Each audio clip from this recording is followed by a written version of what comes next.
Yan, magandang umaga bawat isa. So, muli, ito na naman tayo. January 14 na, no? So, almost natapos na natin ang 2 weeks ng January.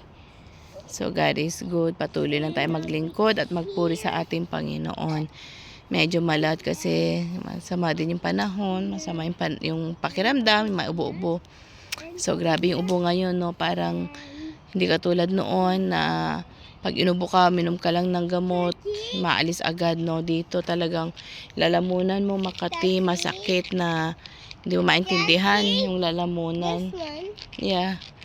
So, kakaiba, no? Kakaiba yung ano ngayon. So, yun po yung may share ko. Medyo ingat-ingat kasi yung panahon malamig, mainit, sala sa init, sala sa lamig. At yun nga, pa iba-iba. No, dito rin maabot pa ng 11 yung lamig. So masyadong malamig. But still, God is good, God is faithful. At panghawakan natin yung kanyang salita na sabi niya, hindi naman niya tayo iwanan ni pabayaan, no? Lagi siyang nandyan para sa atin. So yun. At laban lang sa buhay. Hanggat may pag-asa, go on tayo habang nabubuhay. May pag-asa lagi kasi nandyan ang ating Panginoong Jesus. So, mahal niya tayong lahat. At syempre gusto rin niya na sumunod tayo sa nais niya. Na lagi siyang mapurihan, madakila, pasalamatan, at mabigyan ng kapurihan ng ating Panginoon. Dahil tapat ang tumawag po sa atin. At syempre kahit dumating yung mga pagsubok, yung mga trials, go on lang kasi nandyan po siya. Kakatouch yung napanood ko kagabi na talagang Christian sila, masayang family. Suddenly is sinubok sila ng tadhana na talagang yung nanay is na-rape siya dahil sinusundo siya ng kanyang anak. Sa song leader yung anak niya sa church. And yun nga, yung gabing yun is hinarang siya ng adik. Nirape po siya. At yun, hindi niya sinabi sa family niya nangyari. Sa kapatid lang niya. And then, suddenly, nagkaroon siya ng galit doon sa taong yon, doon sa at yung tao is na-aksidente yung adik. At yun, talagang pinuntahan niya, nagpanggap siya na at papatayin niya. But yun, hindi niya natuloy-tuloy kasi nandun yung mga kaibigan niya na kinokontra, wag patayin, wag idaan sa kamay niya yung galit at puot kasi parang nasira yung family niya, nagkaroon siya ng galit sa sarili niya, bakit nangyari ang ganon. Siyempre Christian siya, diba? Dahil nagtataka siya bakit Kristiyano siya nangyari yung ganon. Until pinayuhan siya ng pastor, pinag-pray, then kinausap din yung husband niya, and then sinabi sa kanya yung nangyari, and then pinuntahan nila sa hospital yung tao.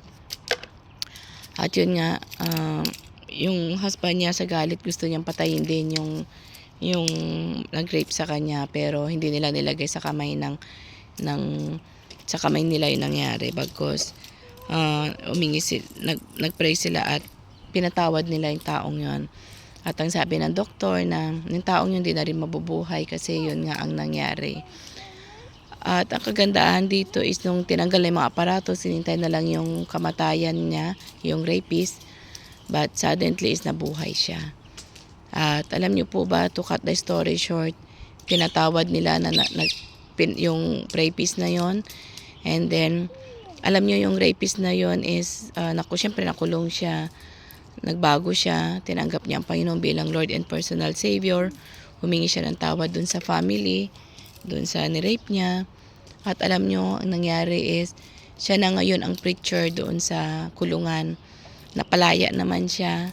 At siya na ngayon ang nag-evangelize sa mga bilanggo doon. And kasi alam niya kung ano yung naranasan niya, ano yung nangyari sa kanya at paano siya binago ng Panginoon.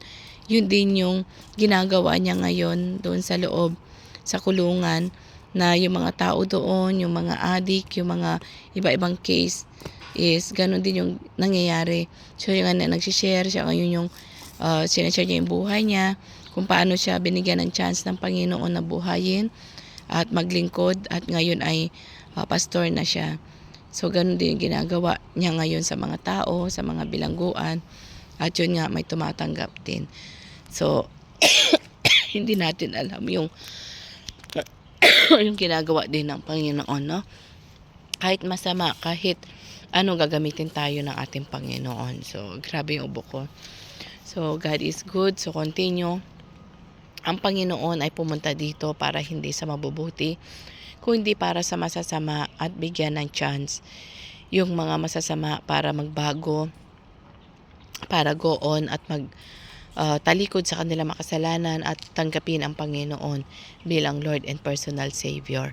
So kung nakikinig ka sa oras na ito, kung ano man yung dinadaanan mong problema, may pag-asa, manalangin ka, ibigay mo yan sa kamay ng Panginoon at go on ka, dahil tapat ang Diyos na tumawag, tapat ang Diyos. Siya ang Diyos noon, ngayon, at magpakailanman na hindi nagbabago, at meron siyang plano sa bawat isa. So muli, shalom shalom, God bless you all, yun lang ma-share ko, and continue tayo na maglingkod hanggang sa pagbalik ng ating Panginoong Jesus. And God love you all. Bye for now.